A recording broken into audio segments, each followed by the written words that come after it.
myself over the past years. I have really seen founders sometimes idealizing their vision at the expense of understanding the needs and preferences of the market and their end consumers. That's clearly an issue that is out there. So what strategies would you suggest for organizations to effectively engage and involve their end stakeholders in the design process? Yeah, I think it's about, see, at the end of the day, branding is just a medium to gain trust, right? The simplest thing that I would say is just build with and not build for. This is like a common statement in design. Every time you look at something, like whether it's a LinkedIn post, whether it's an ad, it only resonates with you if you have faced that problem or if you feel like that's something useful in your life, right?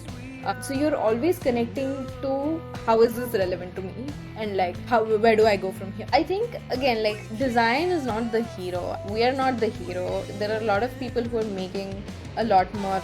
I wouldn't say a lot more, but like there are a lot of people that are truly pushing the boundary of what is possible for climate. You being able to completely imagine a new system of how economy works is very ambitious. At the end of the day, any investor is trying to look for that clear logic of, okay, what are you trying to solve? Is that going to pay enough? Why do you know the people and the psychology of the people who will be making buyer decisions in that space?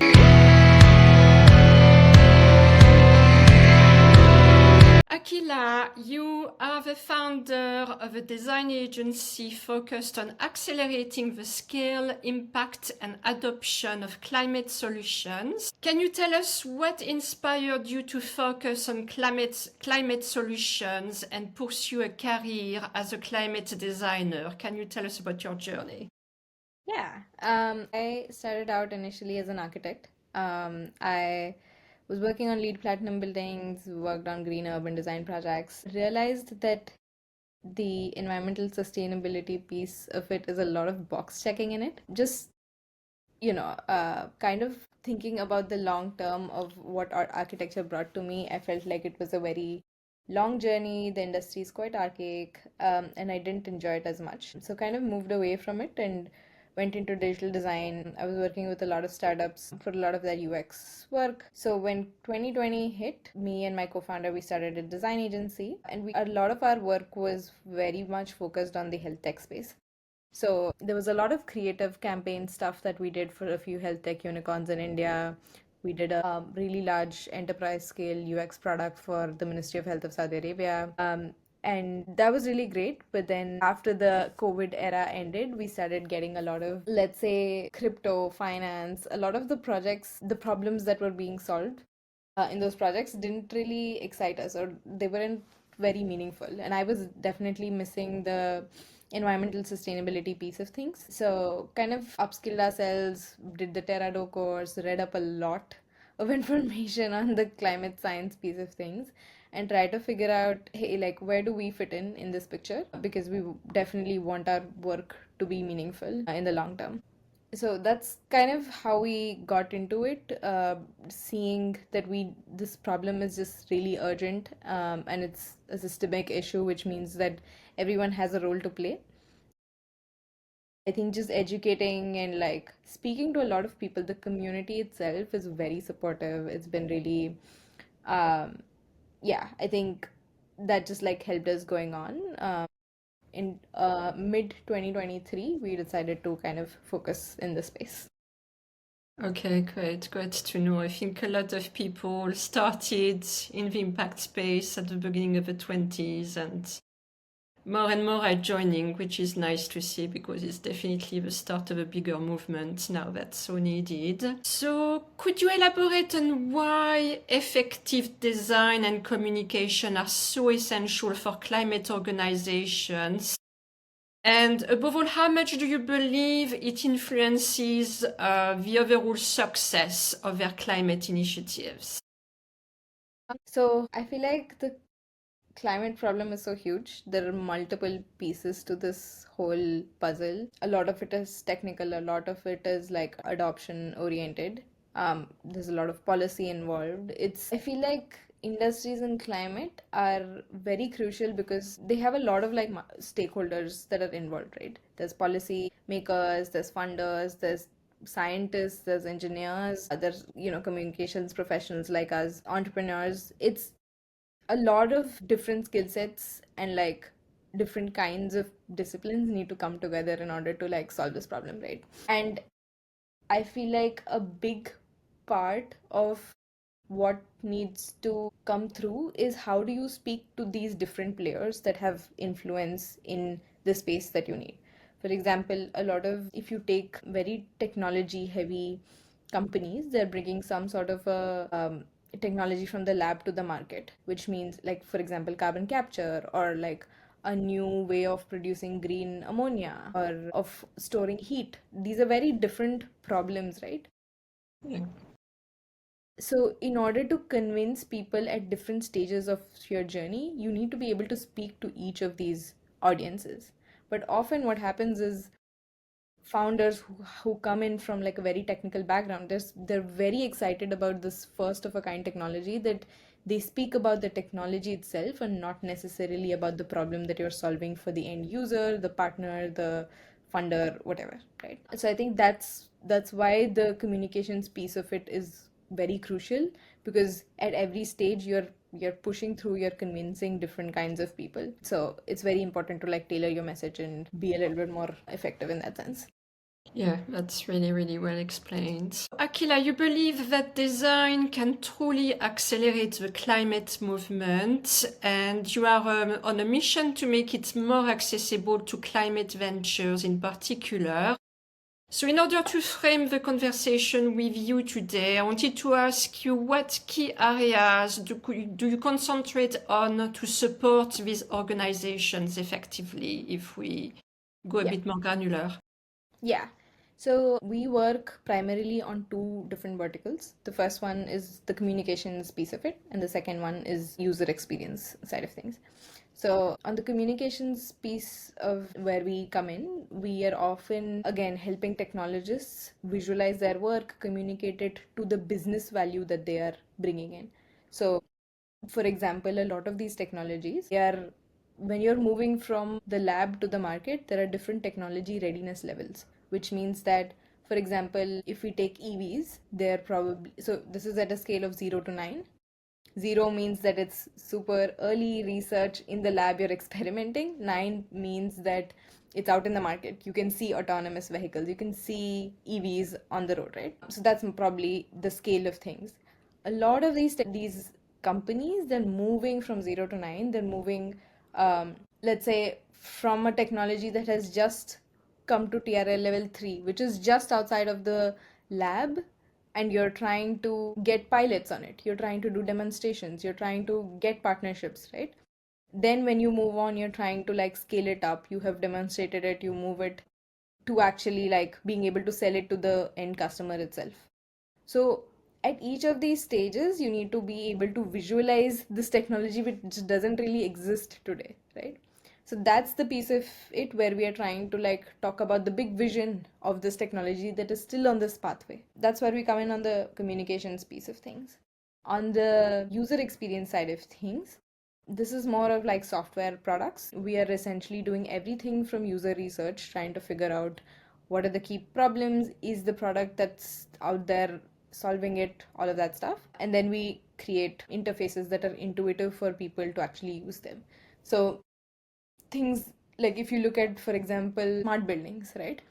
The traditional building automation systems have been like analog, they look really ugly, people don't want to use stuff like that, right? So how do you bring all of that together in a simplified interface that is actually very, that a field manager or a property manager actually wants to use, right? That's our thesis with that. We've also worked on like EV, like battery management systems, fleet management systems, ESG vendor sourcing platforms, things like that. So a lot of like web-based software is where we've come in. But our thesis for that is that only if you're able to create experiences that are like so easy for a user, like I should want to come and look at my dashboard or look at things, right? So if you make it super intuitive, is someone going to actually adopt that technology? So those are the two It's So true, so true. Every time someone wants to give me a training, I'm like, no, if I don't find it myself, there's something yeah, wrong with it. yeah. Okay, so very important question now. From your experience, what are some common design and communication failures you've observed in climate organizations? And how would you say these failures impact their effectiveness? Because obviously we want them to be successful. So what advice would you give to people? What do they need to avoid? I think again, this just comes down to like, I think both on the on the product building side of things and the communication side of things, it like totally comes down to the fundamentals of who you're talking to, right? Like you want the fundamental thing about humans is that we all care about ourselves. Like when you're even if you're in a networking event, you're thinking about like how is this person relevant to what I do, or you're thinking about every time you look at something, like whether it's a LinkedIn post, whether it's an ad, it only resonates with you if you have faced that problem, or if you feel like that's something useful in your life, right? So you're always connecting to how is this relevant to me, and like how where do I go from here. But the problem I see on these climate technologies is that they speak about the technology and not about the user. If you're talking to an investor, you want to talk about the big vision that you have for the company, where it's going to go in 10 years, because the investor cares about how big this, like they're looking for that 10x return, they're looking for how big the market size is, they're not looking for why this is like a big breakthrough in semiconductors, right? Similarly, for an end user, you I think again it just comes down to you being able to speak to that fleet manager on the ground, who wants to convince his decision maker or someone who's above him to actually buy this product. You want to be able to speak to that also, that person, the, let's say, a director of operations, in saying that this is going to make your life easier in order to manage all your fleets. Yeah. So you want to think about the psychology of your end audience user, whoever that is. And I feel like that's the biggest area where I see companies failing, because they're talking about the technology and not the pain points. Yeah, yeah. And it's a trap. Yeah, many people fall into that trap. Yeah, and I feel like that's also probably because climate technology, unfortunately, do not invest as much as they should in marketing and brand early on, because there is a lot of the philosophy that I see quite common is that they think that the technology itself should speak to people, so then people will come. But that doesn't happen. You have to educate, your relevant stakeholders.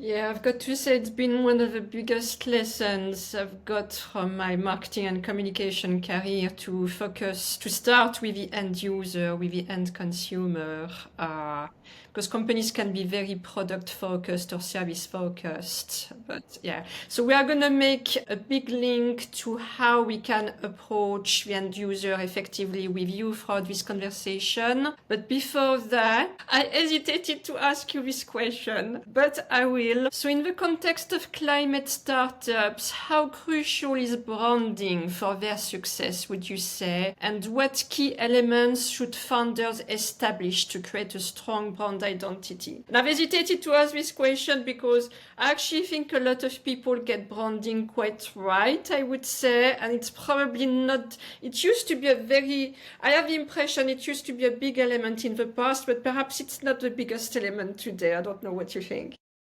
Yeah, I think it's about, see, at the end of the day, branding is just a medium uh to gain trust, right? The idea is that if you have like a cohesive language, if you have a cohesive visual identity, then it means that you know what you're talking about and you have one personality that you're trying to portray for the company. That's the bottom line. The end goal is to gain trust, to have reputation, so that people will partner with you, whether they give you money, whether they join your team, whether you give them equipment, whatever it is, right? The end goal of branding is building trust. Now, I feel like the common mistake or the common perception of branding in the world seems to be logo, typography, colors. That's not branding. I don't think, like what you talked about, where it's probably not the biggest element, That probably still applies to like logo, colors, branding stuff. Crazy. But I think branding generally is a lot more than that. It's yes, there's a visual identity piece of it, but it's about how you interact with your customer. It's about, it's about how you perceive the end product. For example, yes, Apple has like a very sleek image to it in the sense that Nobody grab. it's minimal, it's always clean. Yeah, they have like a clear visual identity that's there on their website, that's there on all their marketing stuff. But it also translates to their product. It also translates to how the customer support talks to their end buyer, right? So this branding, I would say, there are like brand collaterals, and then there's just brand overall includes everything in the experience that someone has when they're interacting with anyone in your company.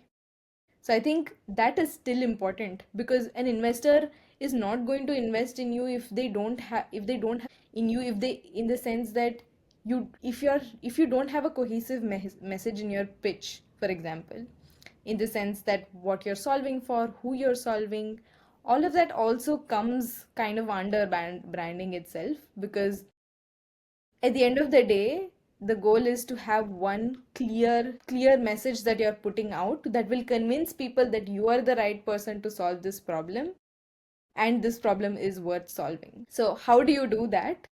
I think the boundaries of what branding entails is a little bit blurrier than what's commonly known. Yeah, absolutely. Yeah, that's great that you've expanded on this. I think people will find it very useful. So, moving to the next topic, which is climate finance, because it is a crucial topic. All the founders I've met this past years, funding is very important. And we can see that some organizations excel at securing funding while others face challenges. So, what factors would you say contribute to the success of certain companies in funding rounds? And what would be your advice for crafting effective pitches? Because I know you focus on this as well, and it's also a big focus of people looking for finance and funding. I've seen a lot of people struggle with their pitches. So, what would be Yeah. your advice? Well, I would say first of all, use less words. I've seen pitches with so much content on the text. Like, even a single line with a very strong image can make way more impact than having like tons of graphs in just one slide. I feel like often people stuff too much information. They don't focus on the story enough, which means that when you're pitching to someone, you need to have one cohesive narrative in the sense that, hey, this is the biggest problem that we have, this is the macro problem of, I don't know, of why, we need circularity. Then you zoom it, or like circularity in, like, let's say food, in bringing like food containers or packaging. Then you bring it down to, hey, this is the user problem. So you need to make that continuous cohesive connection of, this is the biggest problem, this is the user problem, this is why we have so much experience in this space, which is why we are the right people to solve this. At the end of the day, any investor is trying to look for that clear logic of, okay, what are you trying to solve? Is that going to pay enough? Why do you know the people and the psychology of the people who will be making buyer decisions in that space? Where does that experience come from? Do you have engineering background in that? Do you have you interacted with a lot of like supply chain, procurement teams before? Like, basically, why are you the right person to solve this massive problem? How much money is that going to bring in? Because at the end of the day, they're looking for a return, right? And where what is the and even though you're solving this one particular problem right now, what are the opportunities that you can go after in the future? Because I would love, as an investor, to get $1 billion company, right? So how are you going to expand in all of that? Where are your unique advantages in order to look at that? And what are the competitors in this space that you're competing with, so that we can actually take a bet on you? At the end of the day, the whole narrative itself is about why we should give you money. Because why we should give you money in the sense that we can trust you that you will make you will make it happen in terms of what you are saying that you will do, and will that lead to a big monetary outcome? Now that entire story needs to come from a much deeper perception that maybe it's a very deep personal problem for the founder, which is why he's so invested in solving that issue. Because when an investor is investing in a founder, it is a promise that the founder is going to be working on solving this problem for 10 plus years, and these are hard grueling years. So why, what is going to motivate them is something that needs to be built in the story. And I feel like often on the technology side of, like, engineering focused founders often don't really think about that as much, and they are thinking a lot more about the technology itself, and they don't build that entire story or narrative. I think that's the bigger piece. Visual design obviously helps in terms of, making things effective and like really attractive, but I think that's the crux of building a narrative. Yeah, yeah, that's great. And let's remember the power of less is more, as well as you said. Yeah, for sure. So you emphasized earlier the importance of considering the end stakeholders in climate solutions to prevent creating products that lack real demand. Myself, over the past years, I have really seen founders sometimes idealizing their vision at the expense of understanding the needs and preferences of the market and their end consumers. That's clearly an issue that is out there. So what strategies would you suggest for organizations to effectively engage and involve their end stakeholders in the design process? What can they tap into? The simplest thing that I would say is just build with and not build for. This is like a common statement in design. Okay, let's take a pause and like talk about maybe the concept of like build in public, right? It's a common thing that's come up these days where where people say, okay, we're talking about like our internal like metrics, we're talking about all of that on LinkedIn, we're putting it out there, right? You're basically bringing people along your journey and showing them bits and pieces so that they're invested in your journey. What happens is a very similar thing as well. Like people, again, at the end of the day, I think why people give or why people even like share, like there are incredibly kind people. If you go to a potential customer and if you can find a few people with that who are in that same persona, and you can convince them to give you time in order to solve their problem, people are more than happy to do that. Yeah. That is again when what you're solving actually resonates with them. Like if you come to me and say, hey, like I need to solve a pitch deck, like I need to like create a compelling pitch deck, I know I can help you, right? But if you say, hey, I need you to do our go to market, or I need you to, work on our financing, I can't help with that, right? So the problem that I can solve is not going to resonate. You need to first find the relevant personas and try and get them invested in your journey. Because, again, like I said, these technologies are still far out. They're a couple of years, a few months out, right? You're still developing them in order to solve that problem. And if you don't bring people along in that journey, you're not going to be you're going to be building things in a silo. You don't know, like you'll create something, put something out there, and then get feedback, iterate on it again, put it out there, iterate on it.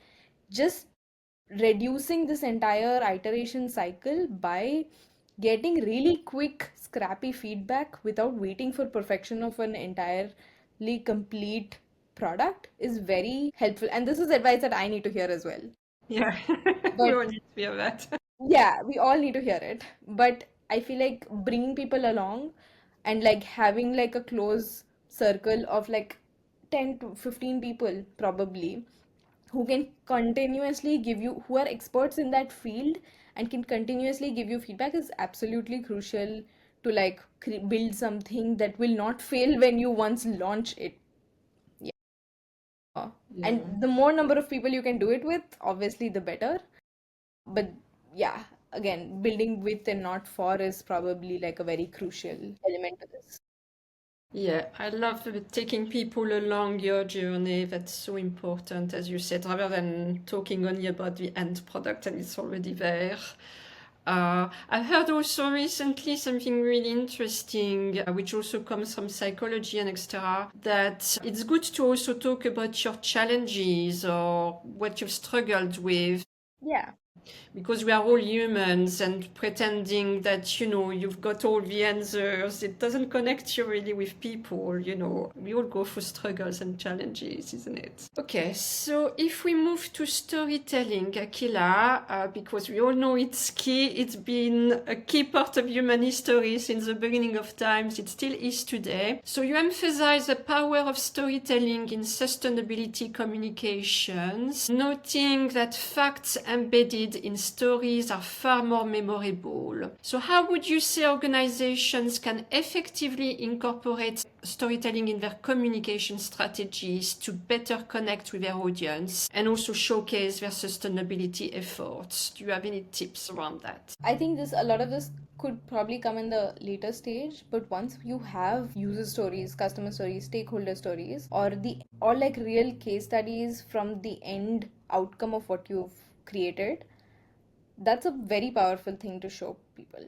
In the sense that, let's take the example of like one of the projects we're working on. We're creating, so we are creating, if I'm talking about the testimony, like if I'm talking about a case study of this one project where we are basically designing the fleet management system of long haul trucks, right? Now these drivers basically drive continuously for 3 days, 4 days at a time. All of this, and the software that we're helping create helps in like road safety. It helps in, making sure that they're on time. They're like, everything is like happening according to the time and the delivery that was promised, right? Now, the backstory of this, of why it is important for me to work on a project like this, is that my grandfather himself was a truck driver. I know he himself has gone every 3-4 week. He would be out for 3-4 days delivering vegetables in like a wholesale setting for through a truck. So this was like thousands of kilometers he would drive. And I've heard firsthand the same problems that I've heard in our user interviews. That you are going to be sleepy at the middle of the night. You are going to feel the pressure of you maintaining your fuel to time ratio in such a way that you're maintaining the mileage correctly. So me bringing something like that up is very important for me to sell the service of this prospect as well, right? In terms of like why it's such an important thing for me to solve. Bringing things like that is very helpful. This I'm talking in a sales context, that let's say the prospect of is the fleet management company, and I bring up this story during a sales call. Then it's obviously way more effective for people because they know I am invested in actually solving their problem, right? Similarly, if you take larger companies, or if you take, let's say, like a company that has created something that has, the end outcome has been shown in some village in a, hard to locate area sort of thing. You bringing able to show the before and after of how that end users or like end stakeholders life has changed is very powerful when you go back to a funder and talk about the story of that person change. people don't care about People don't care about poverty. People don't care about malnutrition as a concept. But when you talk about a 5-year-old who is not able to enroll in school because he is extremely malnourished, and he does not have the capacity to like walk or play as a normal kid, that will move people way more because they can visualize it very clearly. The potential of storytelling is because you're able to create a scenario, or you're able to tell a series of facts and sentences that you can very clearly relate to. That's the whole point of a story as well, right? When you say the same thing as, oh, there are like, um, I don't know, 50% of America does not have, 50% of Africa does not have access to clean water. How do you visualize that? That doesn't happen, right? You need to think from a way, at a scale that a person can actually think through. And I think that's the power of like moving people. I don't know if that answered your question. Yeah, yeah, totally. I think you need to be able to make people imagine the facts, Exactly. visualize something, isn't it? Yep. So, outside of facts, I wanted to talk climate language with you, and that's how I discovered you actually, because that's a topic I like. So I'm fascinated by how the language we use influences perceptions and responses from people, especially with terms like, we've all heard this climate action, climate change, ESG, net zero, sustainability is a big one that people like to talk about it. What does it mean, for example? So these words can evoke various reactions, sometimes positive, sometimes negative, and sometimes more confusing than clarifying for some. So you've mentioned that thoughtful language changes can help advance the missions of climate organizations over the next years. So what do you believe is the significance of language in the context of climate action, and why should people pay closer attention to it, to the language we use? Yeah.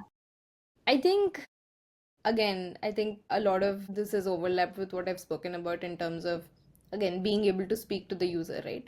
I can say, I don't know, I can say like a blue pen to a 5-year-old. I can say an engineered NASA technology, gravity free ink pen to someone who's probably like scaling, who's one astronaut who needs to take this. The complexity of what you share, the complexity, the relatability of what it needs to share, like it needs to resonate with, is very important.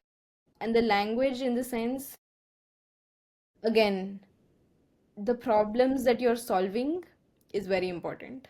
You can talk about ESG, you can talk about sustainability, but I often feel that sustainability is like nobody's problem, which is why it's not being solved for. Like, right? I mean, if at the end of the day, if you're trying to convince a fleet manager to adopt this software, it needs to bring down his costs. It needs to show him that by using this software, he's going to be able to like manage it efficiency. It's going to reduce his workload. It's going to make his job easier, right? And you need to speak those words. More importantly, you don't need to like visualize all of this, but like you being able to say that you can go home earlier to your kids, or I mean, again, whether or not that happens is a different ball game together. But in order to say that you will be stress free at 8 p.m., which right now maybe you're spending monitoring all your vehicles after dinner, but you can spend that time with tucking your kid in his bedroom. Being able to use those specific, like, again, it comes down to deep understanding of the problem that you're solving for. I've seen a lot of shift in language, especially in the US as well, because national grants, they all, like, there have been multiple agencies, not agencies, there have been multiple grants that have been flagged, where the applicant applications are flagged based on certain use of words, right? And the mission has not changed of all of these companies, but you being able to deploy multiple solar projects is also about you creating American jobs. So which one of these two is going to speak to the program manager at the grant making agency is what you need to think about. Which is why it is so important, the kind of language. Like, even if you take the example of a simple button, right? If you say learn more versus if you say connect with us, one is a very clear action on saying, okay, like, even CTAs, for example, like, I think Airbnb has one, or just, yeah, just being able to say this is the specific action you're going to take, and this is what you're going to get by clicking this button, is also like the simplest change you can make. So it matters a lot. And I obviously, like, not everyone is as thoughtful in order to use it in their communications. Yeah, I really love that. Honestly, I could spend the whole conversation just on that. But, when we look at elections, for example, and who wins, it's like talking the language of we can create jobs, for example. And I think the climate movement needs a lot more of that. And I've used this on the podcast before. But, for example, I have an American friend. If in the conversation with other people we bring up climate change, he disconnects. He just doesn't like anything related to climate change. But he's very much into sustainability and all these things. But just because the language, he disconnects from it. And I had a really good tip from a guest on the podcast before, again, based in the US, that, if you talk to Americans about clean air, planting trees, and to your point, going back to the language the end user, the end stakeholders will understand and will care about, it is so important. Yep. And I really think that's an evolution the climate movement needs to take. And a lot of companies and ventures are still in their infancies and quite young, so it's normal that we need to take that evolution, but it's needed. Yes, for sure. So we talked about facts, language. I wanted to go back to visuals because we know it's important, the role it plays in communicating climate initiatives. We all know the expression, a picture is worth 1,000 words. So can you share examples where a strong visual narrative has significantly impacted audience understanding or engagement to bring this to life a little bit more? Okay. I think a lot of this again like is valid for like a specific technology that you're trying to explain. If you take something that's earlier on in the technology readiness, area, you can't visualize it because the product does not exist in the probably technical documents for it. You have not, let's say you have not piloted this technology, or if you're like maybe like operating something at a microscopic level, right? It's not easy for people to like relate to it. I think just creating something like even like an illustration around how, for example, one of the companies that we've worked with, they have this like they have like a catalyst and a monolith material that which is like a cube. Okay, they put this through across different types of heat. They can pass different like electricity through it. They can add different materials to it, take out different things, and these different processes kind of result in multiple different kinds of materials. These are green plastic, sustainable aviation fuels, multiple things that come out of this one single block, right? Now, visualizing this chemical technology itself is such a complex process. Showing how this one block goes through different processes and gives out ship fuel, then you heat it furthermore, it gives out like SAF, you add something else to it, then it gives you green plastic materials. Furthermore, it makes green hydrogen is a byproduct of it. Things like this is very helpful for like an investor to understand, okay, these are all the different possibilities that this company can actually apply to. So stuff like that I think is like a very impactful way to show things. I don't have a very clear example to talk to about like a specific marketing campaign or anything, but I think that's an application we're seeing most currently. Okay, yeah, that's great. So I wanted to talk website as well because we know it's a key part of companies, any company today, and communication.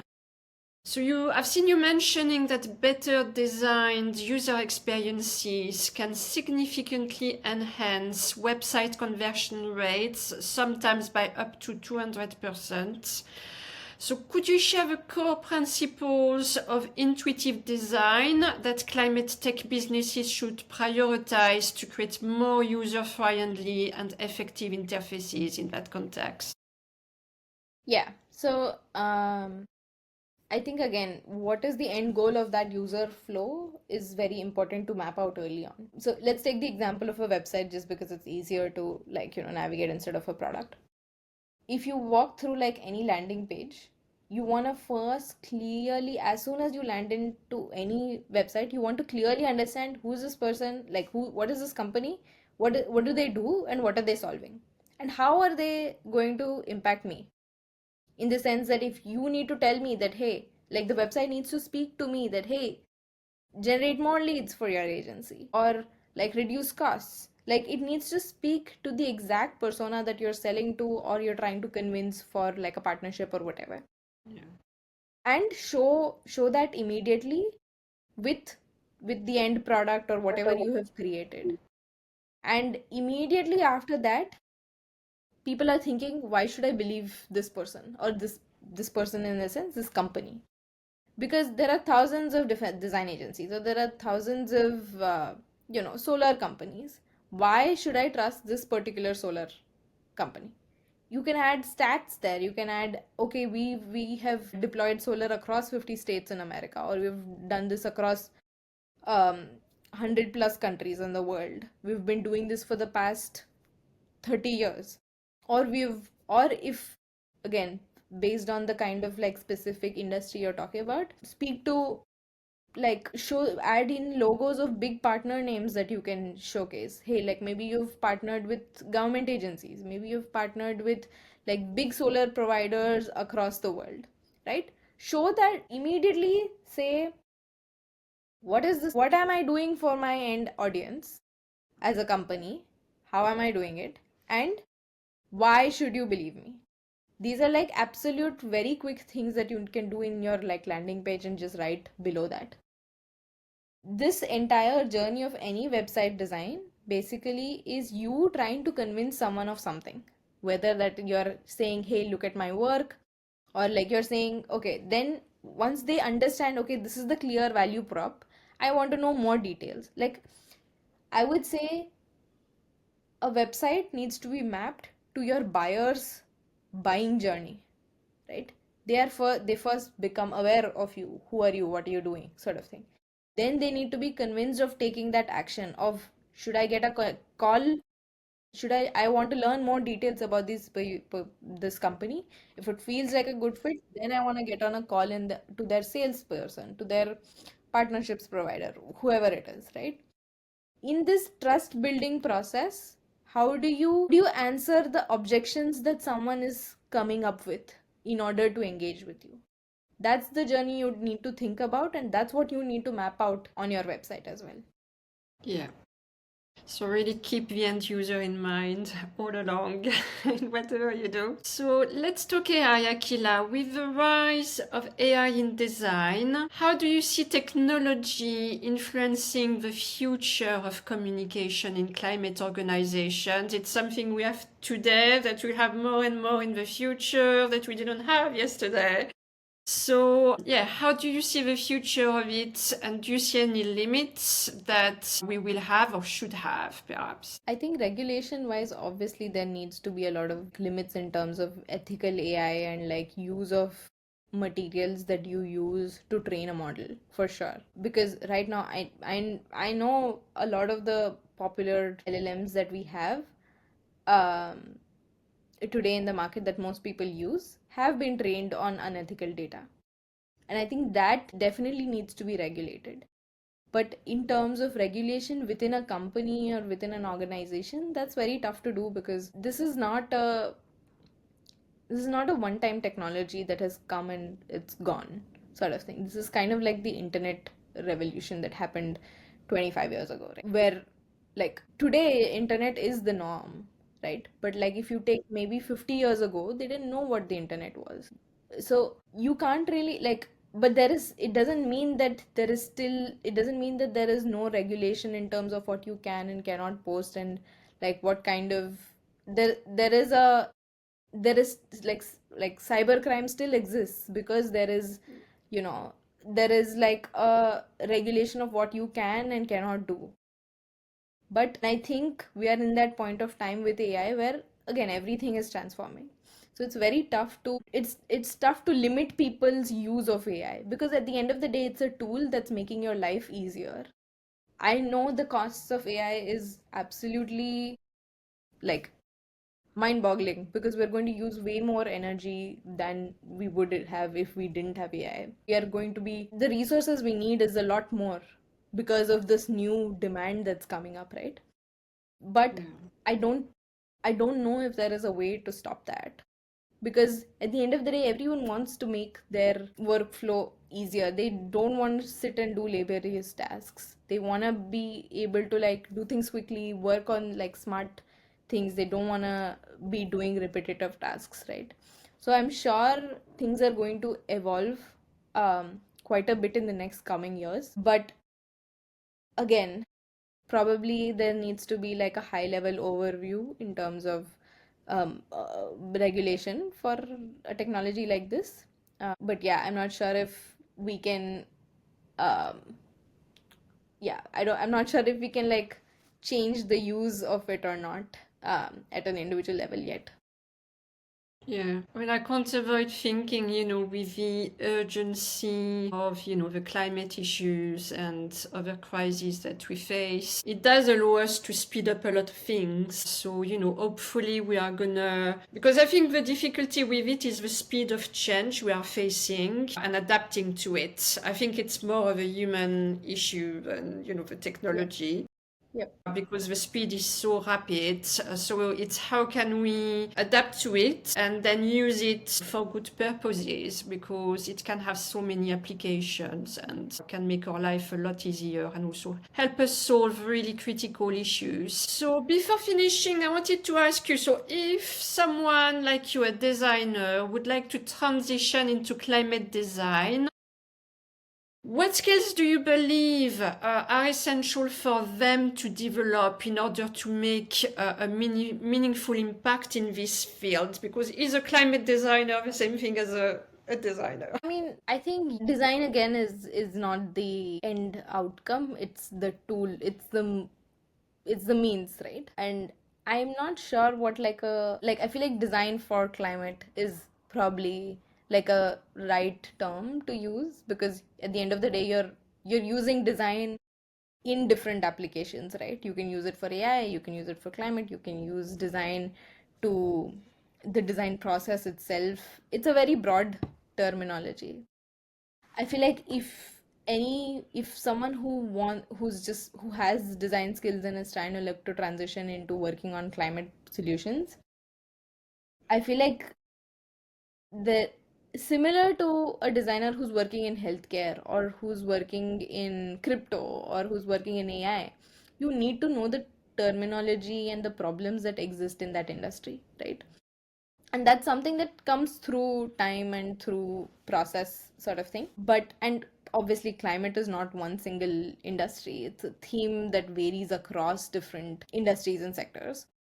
So I would say instead of thinking about it as like one climate designer, I would say look at different technologies and different businesses that are solving for the climate and try to gain experience and understanding of that particular industry. That's very crucial. The other thing I would say is if you're just passionate about the climate just generally, just learn up a lot on on the whole process. Like you need to understand what the science is, why is this an issue, how did this come about. Like just understanding the basics of it is very important. And I feel the last thing would be to again upskill yourself on storytelling.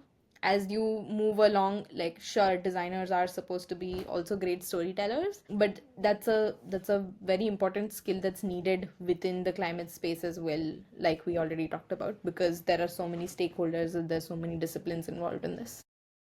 Yeah, yeah, I love find your specialization really. So, a more generic question for you in particular, Akila. What is your own ultimate objective or dream today with what you do in the impact space? Ultimate objective today, I think, again, like design is not the hero. We are not the hero. There are a lot of people who are making a lot more. I wouldn't say a lot more, but like there are a lot of people that are truly pushing the boundary of what is possible for climate. You being able to completely imagine a new system of how economy works is very ambitious, and like there are a lot of people who are actually working on things like that. And I think being able to support that, to scale that so that there's less amount of failure in that entrepreneurship journey, so that I think design is a very powerful tool. to be able to use that to push the people who are actually making that change, I think is what my goal has been so far. Now what that form looks like is very, it can be varying. Like right now we're doing it in a servicing way, but it can be done through education, it can be done through many different ways. It can be done through investment as well. All of that, like, I think we're still figuring out what are the different ways we can contribute, but the end goal is to essentially elevate solutions for climate. I think there are a lot of unsung heroes who are still heroes, and it's a big chain of people who all play a role, really. So, Akhila, this podcast is called Shades of Life, with the idea that we each hold the power to paint life with our own colors, to leave a meaningful imprint on the planet. So, I always end the podcast with the same question for the guest. If you were a color, what would it be and why? And it can be anything you want and for any reason you want. Um, I don't think I've been asked that question recently. I think I would be peach, just because it's a color that suits me, and I typically pick quite often. Nice. Okay. So thank you very much for joining me on the podcast today and giving your insights on the importance of the end user in design and communication. I think that was a really big take from this conversation with you and the work that you do to support climate organizations in general. It was a pleasure to have you. Thanks, Ingrid. Thanks for hosting me. Okay, and thank you everyone for watching and listening. We will be back next.